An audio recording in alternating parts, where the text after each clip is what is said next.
Hello out there. My name is Laolu Akonde, and you are on to Inside Sources.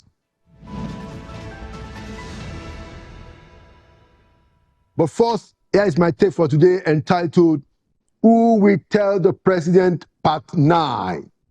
Some outstanding issues on the killings in Nigeria and the American CPC designation.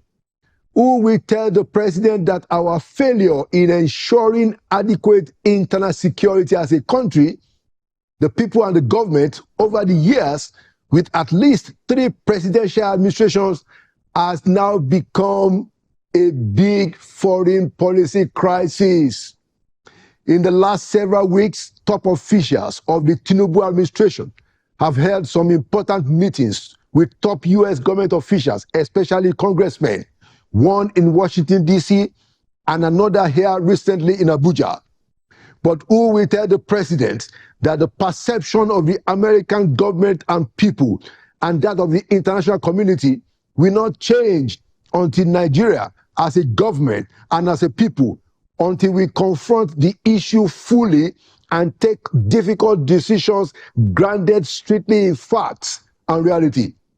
After 2 meetings in Washington, D.C. and Abuja, this is what the U.S. Congressman Riley Moore said to the American media recently, and I quote, "I just returned from a congressional delegation to Nigeria with the House Appropriations Committee. While there, we visited Benue State.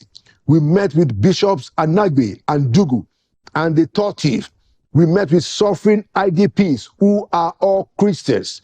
They are forced to live in camps that are regularly attacked by Fulani Islamic radicals. We had heartbreaking stories from survivors of this horrific genocidal campaign committed by the Fulanis, including a woman who was forced to watch as 5 of her children were killed. I've never seen anything like it. It will stay with me the rest of my life," unquote. Clearly, the Americans are persistent in their perception and in the framing of the killings in Nigeria. So, who will tell the president that there is no use for his administration to continue to deny whether there is or there wasn't a genocide, or there is or there isn't a genocide, as long as no one is accusing the federal government as the one behind the genocide? Who will tell the president that it serves no strategic purpose at all for his government to fixate on denying the label of genocide when no one is accusing the federal government of perpetrating it? We need to tell the president that the persistent denial of a reality serves no useful purposes because it undermines the credibility and the perception of sincerity of the government in ending the killings. Who will tell the president that in December 2020, when the first Trump presidency designated Nigeria as a country of particular concern, the then President Buhari quietly dispatched a high-level strategic mission led by a distinguished Nigerian diplomat, Professor Ibrahim Gambari, who has long-term relationship with several people in the U.S. government and establishment and society, meaning that Gambari was able to use his relationships to the advantage of the country, and that led later to the delisting of the country from that list. Someone needs to explain to the president that in the current circumstances, which is even more severe than the CPC designation of the past, relying solely on the top officials of federal government to engage the Americans may not be sufficient to break the ice or effectively thaw the somewhat beginning to be frosty relationships. Who will prevail on the president to tap the connections and the wisdom of people such as Emeka Anyanwu, Bolaji Akinyemi, and Ibrahim Gambari to develop a sufficient plan that will recalibrate our international image from this clearly foreign policy crisis? Who will tell the president that given the repeated comments by the American president on Nigeria and the killings, a direct president-to-president conversation ought to have happened, and such an engagement will certainly help to clarify the positions and reset the tone of Nigerian-America bilateral understanding. We must ask, Mr. President, why has this not happened, even just on the phone? Someone needs to tell the president that his own personal engagement with President Trump, at least on the phone, will help to break the ice and begin to construct a mutual understanding in the circumstances. Finally, who will tell the president that if he continues to hesitate in clearly denouncing the policy of appeasement and negotiation with terrorists, bandits, and kidnappers, despite the growing public concern and the evident limits of such an approach, we may not be going far in this fight. Mr. President, why are you still silent on this important issue? Denounce the terrorists and denounce their supporters. Go after them. We are delighted, by the way, that the president has brought back General Musa into the system and now as a defense minister. But who will tell the president that there is more to be done, such as assuring the nation that the federal government will go after the financiers and the sponsors of terrorism and extreme violence in Nigeria? We like how the president has told the service chiefs that Nigerians will no longer take excuses anymore regarding the insecurity in the land. Now, the president needs to press on and press hard. And there you have it. Inside Sources gets fully on the road after this. Welcome back to Inside Sources. Today I'm leading the show with a conversation with the Emeritus Abuja Catholic Archbishop, who is also a Cardinal. I'd like to welcome back to Inside Sources, John Cardinal Onoyekun. It's good to see you again in Inside Sources, sir. I'm happy to be on your program because it gives us opportunity to share our views and hopefully also help the nation. Very true, very true. Let us start with your recent comments, at the public events that included members of the National Peace Committee, where you made a very blunt conclusion, and by the way, you are also a member of that committee, and you said that the National Peace Committee has not achieved its purposes. Can you please expatiate, what you meant by that? Well, I raised that point because sometime earlier on during that occasion, that event, somebody did speak about the National Peace Committee. Also because that event was convened by the National Peace Committee. Yeah. Which, by the way, was set up in 2015. Which was set up as an ad hoc committee in 2015. Things like this just start with somebody who has good idea and put it through. Let me just say, from what I understand, it was somehow a brainchild of Ben Obi, who at that time had the role of linking up the government of Jonathan with the National Assembly. I don't know what they call those people. The licensing officer. Yes. The special advisor on National Assembly matters. So the election was coming. The atmosphere was heated. We are getting all kinds of stories.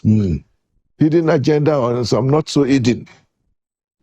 And must be that Jonathan himself wanted to see whether we could get some people to more or less intervene to douse tension. What I know was that Ben Obi came to my house and told me that they are trying to put together a group of respected Nigerians, including religious leaders. Would I please join the group? And I agreed. I joined the group. We were working on that thing. And we were working also on trying to douse tension during that election, especially when Jega was putting his figures up. And some people were protesting. You remember the case of one elder who went to sit down to protest what was happening at the collation center. Yeah. That what you are reading does not reflect what happened at this. Yeah. And Jega coolly just ignored him and so on. We we were still in our meeting deciding what can we do, how can we send messages to the two contestants. When news reached us in the evening that Jonathan had considered the election, we immediately decided, we went to Jonathan straight to congratulate him for doing so and to thank him for doing so. We didn't go into the details of why did he do so. And we then went immediately to where Buhari was there with his people. I think it was the APC headquarters in Wuse 2, okay, where it is still hard now. Yeah, Yes, on Blantyre Road. We met him there. Of course, it was not as beautiful and big as it is now. To congratulate him. And we had time to let him know that now he has a big duty to make sure that Nigeria is now safe. Now, what I would like to say is and the committee was headed and still headed by General Abdul Salami. The former head of state. Abdul Salami. But what I sincerely can say is that we were not responsible for that, the way that election dissolved peacefully. It was not as if we convinced Jonathan to concede defeat. We didn't. He did it on his own. He did it on his own. That's true. In fact, we were surprised. So from that point of view, we cannot say it was a peace committee that produced outcome. That particular outcome. Yeah. And of course, when the election was over, we dispersed. Somehow, the elections came next, and the people began to say, well, that group should not dissolve. They still need to do something about elections. And that's how the group began to be a little more consistent. Maybe the reason why it was able to go on was that the Kuka Center was saddled with the responsibility to be the secretary, to be convening it. And Kuka became the convener. We are meeting regularly, generally, before elections. And a good number of elections are taking place. We had convened meetings of candidates of the election. We had to get through those rituals that everybody has now known about, namely signing of peace accord before the election by the presidential candidates. And the content of those peace accord was nothing more but what the electoral law demanded, namely that people will behave in a civil way, that you will not speak badly against one another. You will allow peace to reign. You will also allow the result of elections to stand without too much complaint. And they signed that. Okay. So we did that in 2019. All over, all the time. Right up to we kept doing it. And my own assessment, looking back, is that our elections have not been improving in terms of the normal parameters of free, fair, and credible elections. We have not been improving. Those who are beneficiaries of those elections often say, of course, we are moving, we are progressing, because it suits them, so to say. Those of us who still remember what happened in 2023 know very well that by all means, it is obvious that there was a major feeling among not just opposition members but ordinary people and observers that what we had was not a free, fair, and credible election, which ended up at the Supreme Court. With the charade that took place at the Supreme Court, which has unfortunately given the Supreme Court a bad name that I'm not sure they have recovered from. So it is in the light of that that at that particular occasion, I said, you can say whatever you like about the Peace Committee, you can congratulate us as much as you like, but I'm telling you, if our reason for coming together was to improve elections in Nigeria, we have not succeeded. So just taking it from there, that's your assessment of the National Peace Committee headed by General Salami and with membership of people like yourself and the Sultan. So how do you view the appointment by the president of Professor Mahmoud Yakubu, the former INEC chairman, as an ambassador? What's your home view on that, Cardinal? Well, I never hid the fact that I was not satisfied with the performance of Mahmoud and his INEC. We rejected his results. So I, in fact, we are still wondering why he stayed on that job. And it happened, of course, that he left the job at the end of his tenure. So he can say, I finished my tenure and left. Right. But that doesn't mean that these records are not there for all of us to see. Whether he deserved to become an ambassador or not, I don't think I want to go into that. For the simple reason that it is a prerogative of Mr. President to choose anybody as an ambassador, whether it's his girlfriend or anybody who if he believes that someone else. It's always known that ambassadors, many of them, especially the non-career ambassadors, are people whom the president finds as being helpful to them. So if indeed Mahmoud went out of his way to make sure that Tinubu won the election, I'm not surprised that Tinubu will be grateful to him. And that the appointment as election is simply the president's own personal recognition of what good thing Mahmoud and his team did during the 2023 election. In other words, whatever I may say about Mahmoud, as far as our president is concerned, Mahmoud did a fine job.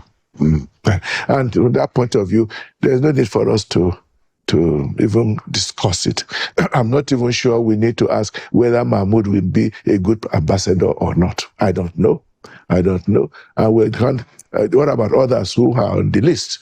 We cannot start assessing their capability to be ambassador. Those who should have done that have done it according to their own understanding, namely the National Assembly. Right. So all of them went before the National Assembly to decide whether they could go ahead. And our National Assembly have decided on your behalf and on my behalf that everything is fine. So what's your own personal view about even the entire list? It took the president 2 years to come up with the list. What do you say about the caliber, the competence and the expectations? I don't know.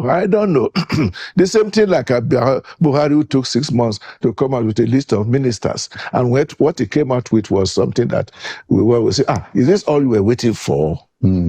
Somebody spoke about an elephant who went into labor and delivered the rat. After all this is what we are coming out with. I should know there had been quite a lot of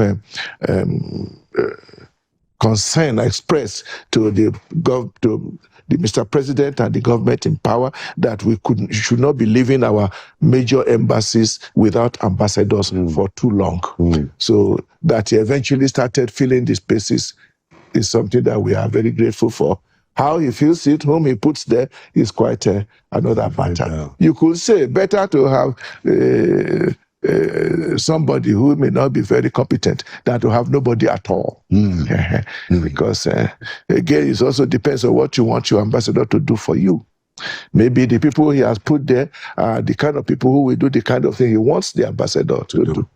We should not forget, too, that among the list of ambassadors, some of them are what we call friends of Mr. President. The last number of them are also what we call career ambassadors, professional diplomats who deserve to training and who have the training and who can rely on. Let us hope those ones will move the Nigerian foreign policy services forward. So let's just segue from that to the issue of the intervention of the American president on the issue of the persistent insecurity and killings in the country. President Trump has made a meal of the fact that there is Christian genocide in Nigeria and that government is not doing enough. We have seen a lot of meetings between the U.S. government and Nigerian government after that. As a matter of fact, my view is that the matter has become a foreign policy crisis. You know, our internal security has become a foreign policy crisis because now we have the man that has the loudest microphone in the world, you know, talking very regularly. I mean, since last month and now, about a month, there's virtually a week that he doesn't say something or major people in his government say something in the media or the UN, at the Congress, in the White House, and interviews about the Nigerian condition. So I wanted to ask you, how do you respond to that? The fact that we have the American president saying all these things about our country, especially the insecurity. I don't know whether I want to respond to anything, in the sense that I have no issues with Trump. Honestly. Trump is the president of the United States of America. He makes statements first and foremost in the interest of his own understanding of what is best for the United States of America. He will not say anything in favor of Nigeria that has no positive repercussions for the United States. And I think every Nigerian should know that. And I even think our government and those who are in charge of our affairs, they ought not to take this thing so seriously as if a threat from Trump means that we should start running around. Because we are in 2025. I personally do not believe that Trump can just send troops to come to Benue State or go to Plateau State without, unless he is invited and welcomed by the Nigerian government. Now, we then come to say, you know, permit me to go spiritual. Okay. For more than 20 years, our church has been saying a long prayer regularly every day for Nigeria in distress. And that is what gives me the view all the time that this country will survive. Because we have been praying. I'm giving the example of the prayer of the Catholic Church, but I'm sure other churches are praying, and I'm sure mosques have been praying for Nigeria. In other words, our Almighty God has been listening to our prayer. How He answers our prayers, those of us who have followed the way of God as best as we can, we know that His ways are not our ways. In other words, how God will answer this prayer, we don't know. So I believe firmly in Nigeria, we've reached a stage where we have been waiting for God to act. How will He act? I don't know.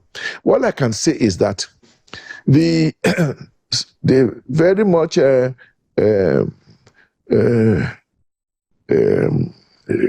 trumpeted and which the press has taken of the statements of Donald Trump, which he not only said once but doubled on it a few times, has generated something in our country. And my own position, my own feeling is that whether what Trump said is correct or not, it has raised, for me, gives me a ray of hope, because it has changed a lot of things in our country. It has given me a feeling about my nation much more positive today than it was 3 weeks ago. Trump has not come here to. There are AI videos about Americans who have landed, I don't know where, but all those are AI generated. Yes. Not only has Trump not come now, but what we are hearing is that whatever the Nigerian government delegation went to do in America, and we are still not told the full details of alleged agreement that the Rebadu group arrived at with the American government officials. Whatever that may have been, it has brought out certain things that weren't happened 3 weeks ago. First, that my nation, my country has agreed that we have problem. Secondly, that the problem is probably beyond us. We need help. We have heard Nigerian government saying we are reaching out to others to help us. They specifically mention they are having agreements with the United States. And also this, we heard recently that they are reaching out to Macron in France. We didn't hear that last month. So something is moving. That the leadership of my country has now agreed that we have a problem. That is very important. Well, our problem had been all along. Our government have been telling us we are on top of the situation. We are on top of the situation. They will tell us there is no country where there is no terror, where there is no insecurity. That even in America, people are being killed every day. That means we should be happy with what we have. No. Now we know we cannot be happy with what we have. That what we have is not sustainable. And you cannot look up. So I'm happy that that is happening. And permit me to say that a few things have changed. A few things have changed for me. Okay, let me tell you, because I wrote down, the things have changed. First, our president has said they are going to expose the sponsors of terrorism. We have not heard that before. Let's say, okay, Buhari has his own ideas. For 8 years, he kept picking his teeth. He didn't say anything like that. Tinubu is saying it. Mind you, I'm not a political ally of Tinubu. I'm not, but I'm looking at the reality of my country. And what is being said. Yes. And he said that we are hearing, he is giving a go-ahead to the security forces to use this word, flush out terrorists out of our forests. Our president now says all those people who are killing, coming from forests, should be flushed out. This is the first time we are hearing that. And why it is important is that these people in the forest have been committing all kinds of atrocities. And nobody at that level of president has said flush them out. Giving the orders to flush them out means he has also encouraged our armed forces to now do the rightful. And I hear that our new Minister of Defense has done this, told the military the same thing. Not only that, not just flush them out, but that we should stop. There should be no more kid glove treatment of these people, whereby we embrace them. They embrace dubious people supposedly surrendered and repented. We are hearing that was happening. That they were embracing so many of these terrorists who came and said, "I have surrendered, I have repented," and that not only did they embrace them, but they were even integrating them into our armed forces. Again, these are the rumors we are hearing, but the rumors are so consistent. Finally, I think there is a change in terms of the political will of the government. And the fact that Christopher Musa has become our Minister of Defense is not something we can just put aside. I may not go too far because I'm not familiar with the details of what went on. So I see that, I mean, it's a good thing that you are very optimistic. Oh, yes. With the the rhetoric and the promises. Oh, yes. And I wish that I have the same optimism, but I also hope because indeed. I tell you why I'm hoping. Yes. 2 days ago, I had a short interview with some our church members in Germany. Okay. And one of them, the parliamentarian, German parliamentarian, asked me this question. He said, Cardinal Nayeka, you said that you have hope that things are going to change. That we have been hearing this for the past 10 years and nothing happened.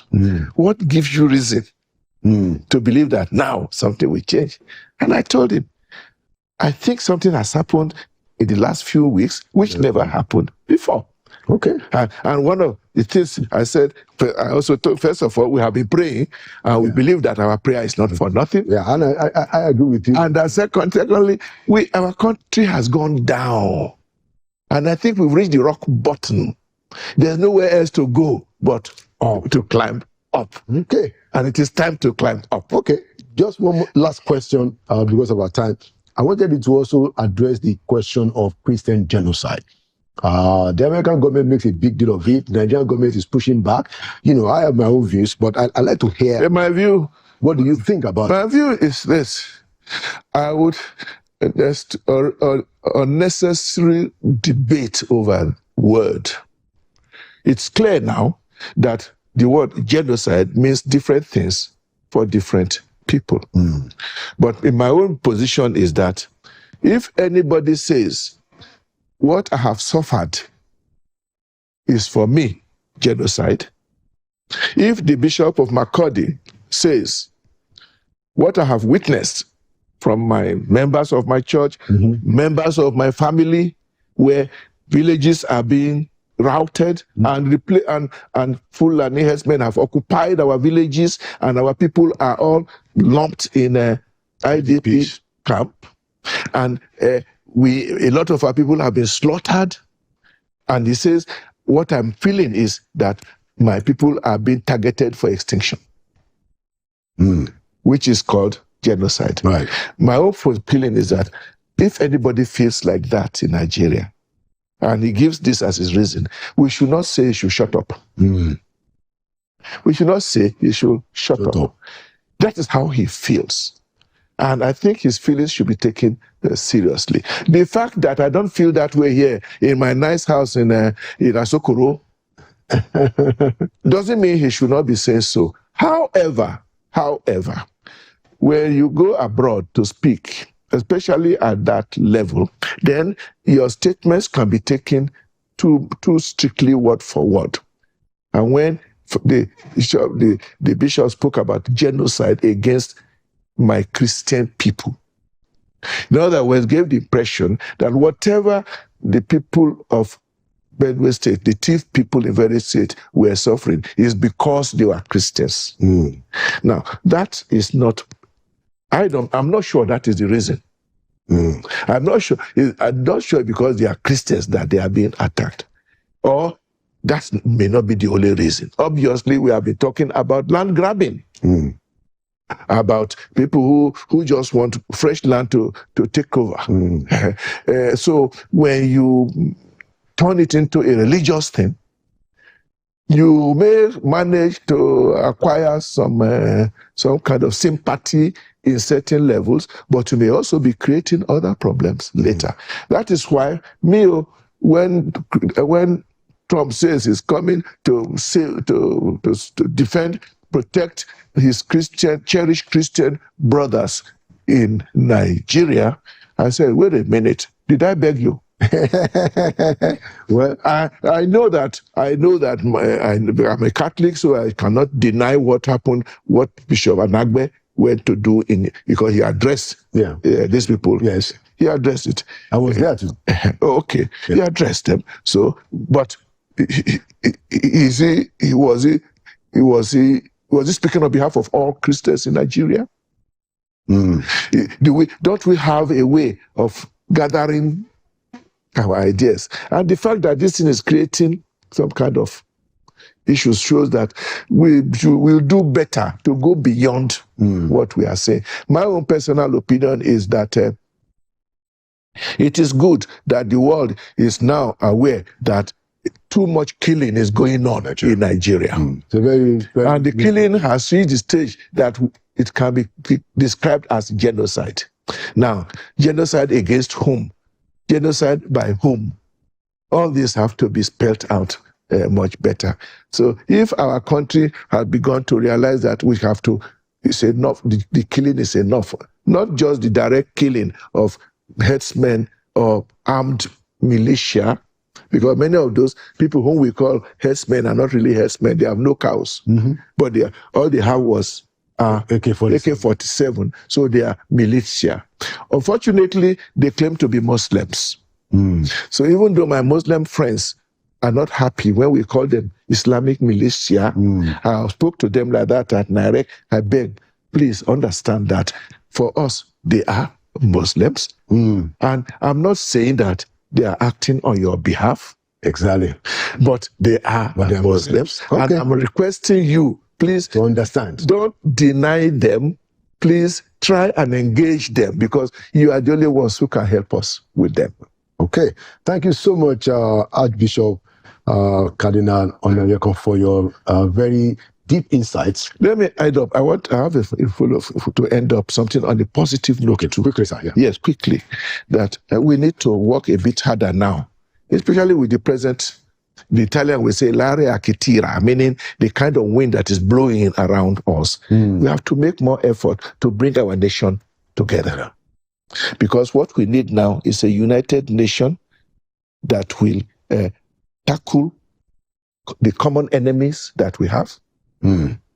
These common enemies are not only Muslim terrorists. There are other criminals too, whom we have to deal with, and we cannot deal with them if we begin to talk only as Christians, in divisive as terms, Muslims, or even according to our ethnic divisions. So, and I think President Tinubu should consider this as his major priority right now. Bring the nation together across religious, political, ethnic lines. And this should take precedence over whatever ambition he may have nursing for 2027. Excellent. That's as for Tinubu. The rest of us, we should start trying to get to moving together.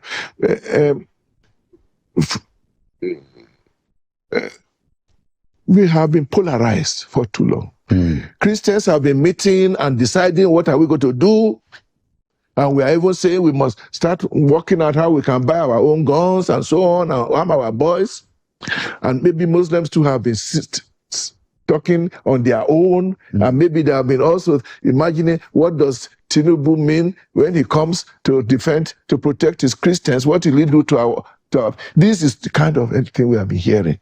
We also know that even in terms of ethnic division, ethnic groups are very strong, and they're always talking about themselves.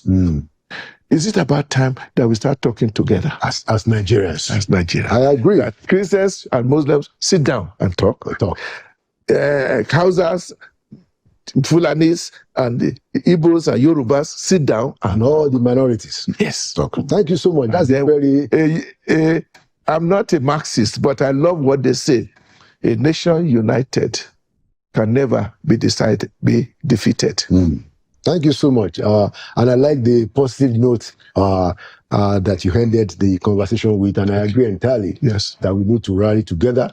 And that's what we've been asking the president to do, to lead us, whether we are Christians or Muslims or whatever ethnic and whatever religion or region that we represent. And we should see results in the next month or two. By the grace of God. We are hoping so. Thank you so much again for coming to Inside Sources. And thank you for inviting me again. All right. Happy Christmas to you, Laolu. Thank you. Happy Christmas to all our viewers. I don't know where they are. Yeah, wherever they are listening across the country and internationally. Yes. Thank you so much, Cardinal Onayekon, for coming to Inside Sources. Thank you very much. All right. Inside Sources will be right back after this. Welcome back to Inside Sources. In this segment, I'm going to be having a conversation with the Senior Special Assistant on Foreign Affairs and Protocol to the President. And we're going to be talking about some of the global and international dimensions of some recent developments in our country. So I'd like to welcome back to Inside Sources, Mr. Ademola Oshodi, the Senior Special Assistant to the President on Foreign Policy. My brother, you're welcome back to Inside Sources. Thank you very much. Thank you for having me along. A lot has happened since our last meeting, so I'd like to hear your views. There is the perception that the issue of internal security in Nigeria has become a foreign affairs crisis with the intervention of the American president. Do you agree with that perception? Thank you again for having me. The internal crisis in Nigeria is quite complex, and it's taken, of course, a lot of international attention based on the utterances of the American president on the matter. But it's something that has been bedeviled the country for decades. We've had, crises from, whether from independence, civil war. There's always been some ethnic thing, Matasini. There's of course, the Ogoni crisis, and there's also, of course, the Boko Haram and the banditry issue. So having international focus on it, I believe, will give us definitely more attention and give us more assistance. I believe the government will be be able to see the fact that this is something that they have to put more effort towards, and also the international community will be able to assist us even better with this, huge torchlight being shown upon us. So it has its benefits, I think. Okay, yes. Really, yeah, I like that. I like that view. Yes, because I also believe that we can leverage on some of the strength of a country like America, if we can find a mutual, understanding. Yes, it is interest. It is in the Americans' interest also to ensure Nigeria is stable. It's a reliable trading partner, and it's also provides a lot of security for West Africa, especially in the coast with piracy in the Sahel. And there's a lot of American investments in Nigeria. It's if not the largest or the second largest in Africa. So it's in their interest. And of course, the Nigerian diaspora in America, they're also very strong professional force. So it's of course it's something that Nigeria doesn't take very lightly, and I'm sure the president doesn't. Excellent. So can you give us a bit of an insight, into what kind of assistance specifically do you think the federal government will be requesting of the Americans? I'm not a security person, but I can imagine intelligence. The biggest thing is intelligence. America's huge satellite network, their communication expertise, and probably even people boots on the ground and everything. So it's intelligence, I believe, that we need the most, and we also need them to sell us arms. We need guns, and we need tanks. Sorry, I was going to sneeze here. And we need all sort of ammunition to fight, and planes to fight this banditry and insurgents around the north, and even the coast of Nigeria. So that's, I think, is the two most important things. Okay, excellent. I mean, I like your take. Understanding that we can actually use American support. That has always been my own view. Yes. But if you look at the relationship, the Americans seem to be pushing the agenda of the genocide. Yes. Congressman Riley Moore, who just left the country, after Mr. Nuhu Ribadu led a delegation to Washington, D.C. several weeks ago, that the congressional delegation also came to Abuja this past week. And he just tweeted that the things that he saw in Benue, that even he was told that the IDPs, at times are even subject to attack by the militias. Is this, how do you respond to that? It's if it's true, I think it's rather unfortunate. But Nigeria is going through its challenges. So IDP churches, mosques, schools. We could be rather vulnerable in any space. The most important thing here, Laulu, is to ensure that we have the cooperation of this international community, especially the Americans. The Americans may criticize and they may touch light on issues we have, but it's one thing to to abuse or insult or to criticize, but it's one thing to now provide solution. I remember when I was in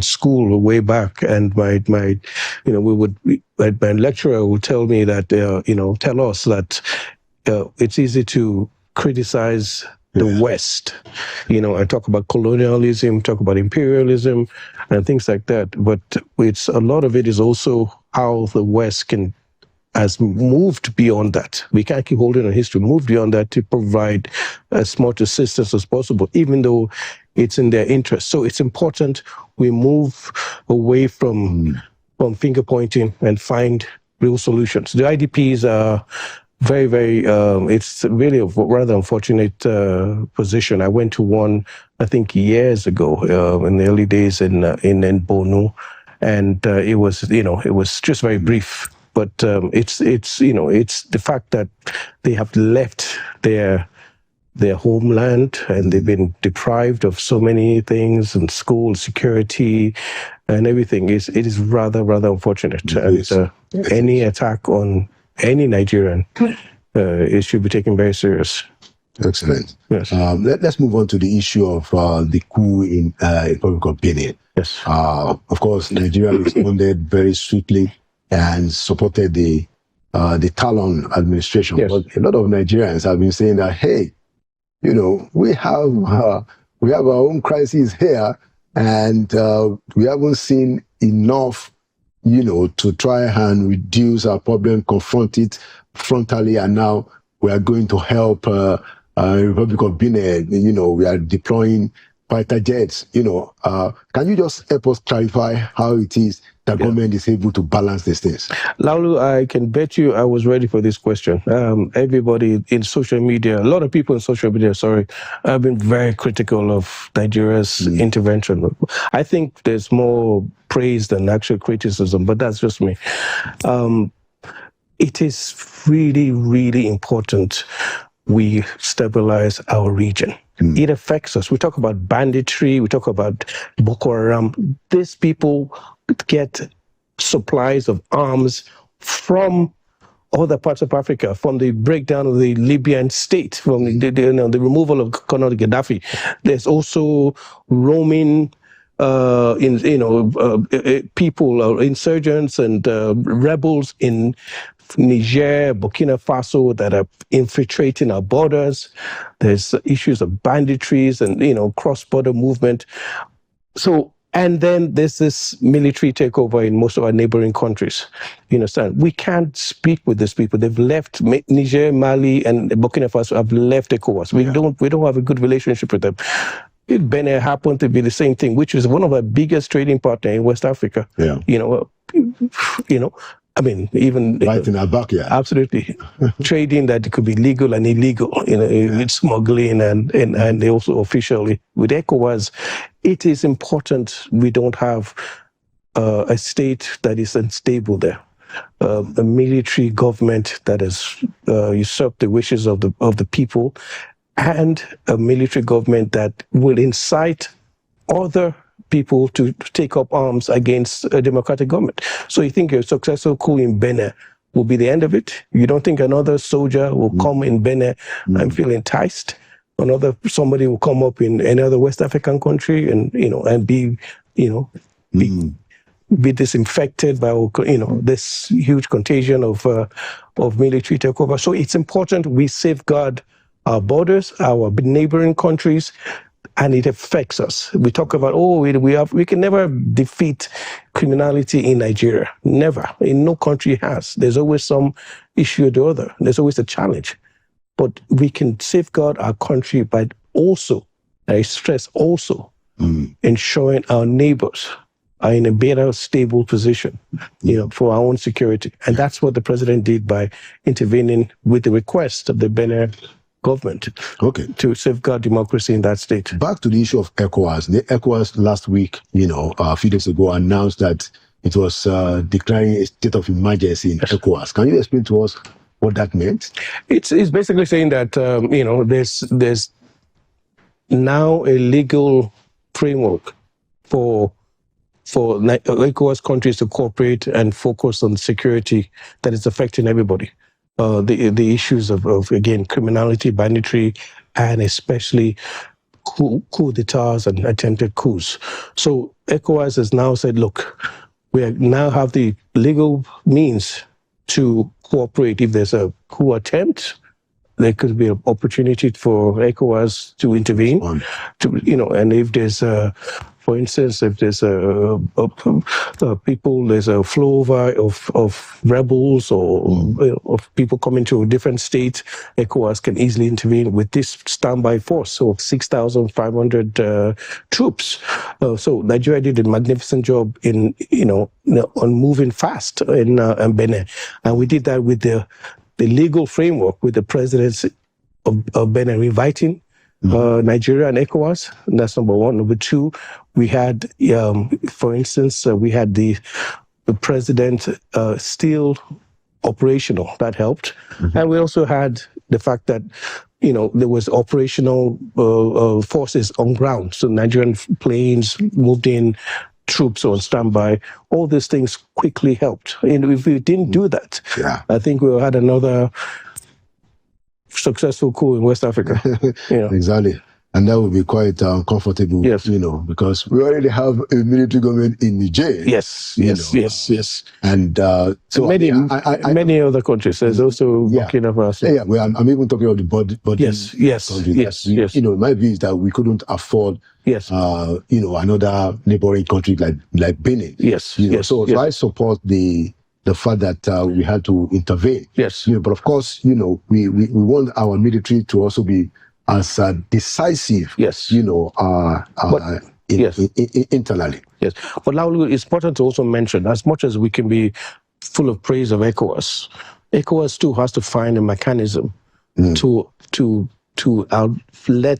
stop leaders, democratically elected leaders, from rigging elections, manipulating their term limit, and arresting opposition candidates. You understand? So these things fester, and it makes the population upset, and it, in many ways, invites those military, those boys to come and take over. Well, how can ECOWAS do that, considering that those are internal matters of the... Well, they have to find a mechanism. They really have to, because it's, in many cases, look at Guinea-Bissau. Yes. So yes. It wasn't, and it's a huge shame. And so ECOWAS has to come up with something to ensure that those preventative actions are taken. When in Ivory Coast too, the opposition were either barred or detained, so it's, if you have that, you're just asking for trouble. So we need to build those strong institutions that will ensure that, democratic rights are held to, and elections are honored. But Mr. Oshodi, that the Nigerian opposition will respond to that and say, we need that in Nigeria too. We have it in Nigeria. I'm sure we have it. You can criticize the government anywhere. You can go form a party. Nobody is stopping you. I really think it's not a good comparison. Well, so let's round up. I wanted to talk about the ambassadors list. Yes. So I think we've had about 67. Yes. Yes. Should we be expecting more, considering that we have over 100 foreign missions and embassies? I hope so. I think, again, it's the president's prerogative and his timing. We haven't had ambassadors in 2 years, so thank God we're having them now, and high commissioners. But we've generally had about 109 foreign missions would be held by ambassadors. Some countries loop together to ensure, and also international organizations, African Union, United Nations, things like that. So I hope we have more, but I'm just happy that we started the process. This is going to help us in our communication regarding ensuring we have security needs taken care of, financial, getting loans, getting facilities, ensuring that we have, also cultural needs portrayed with people who know about our Afrobeat or Nollywood, and it's very important that those people on ground to be able to help us communicate and put those linkages together. Right. It's so I think it's a good step. Right. Let's hope we have more. Okay. Yes. Just last question. So in Mr. Bayo Onuga's statement, announcing the three ambassadors, the first set. Yes. He mentioned the names of Mr. Kayode Are, Mr. Ayoke. Yes. And I think Alhaji Dalhatu. Yes. Now, and he did indicate that those three are going to the US, UK, and France. Yes. So can you tell us specifically who is going to the US, UK, and France? It just said that those three are going to those three countries, but it didn't indicate who is going to where. I wish I did. I wish I knew. I wish I knew. But the one I'm really excited about is whoever goes to the U.S.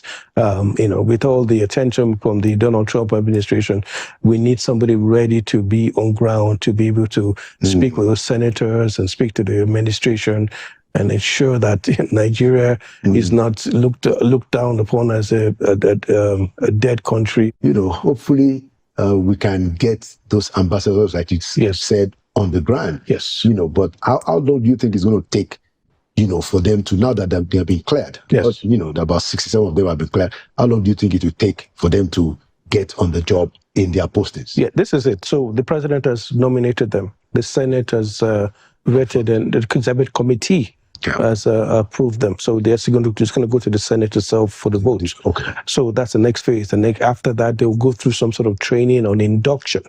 Okay, how long would that take? It depends. It depends when the Ministry of Foreign Affairs and other agencies will bring that. Bureaucracy, we don't know. But after that, then the countries will hopefully receive them.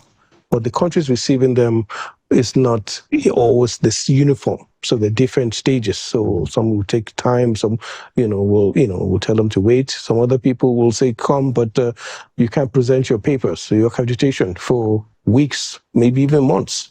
So they can be on ground, but they really don't have the bona fide right to represent their credentials. Exactly. So all that it is rather hard to give exact time frame. But I'm hoping, with again passing of the Nigerian budget of 2026, it will give more funds available, because the missions have not been used for a while. So I'm hoping things would have been resuscitated for these people and their families to join them. Yeah. But hopefully, we'll have it early next year, by the grace of God. Okay, by the grace of God. Yes. Thank you so much, Mr. Ademola Oshodi, for coming to Inside Sources, and thank you for your national service. Thank you. And we hope for the best. Thank you very much, Mr. Konde. Thank you. Thanks. All right. Cool. And there you have it, another edition of Inside Sources. Like we always say, Nigeria will prevail. It means Nigeria will win. My name is Laulu Akonde. Thank you for watching, and by the grace of God, I'll see you at the next edition.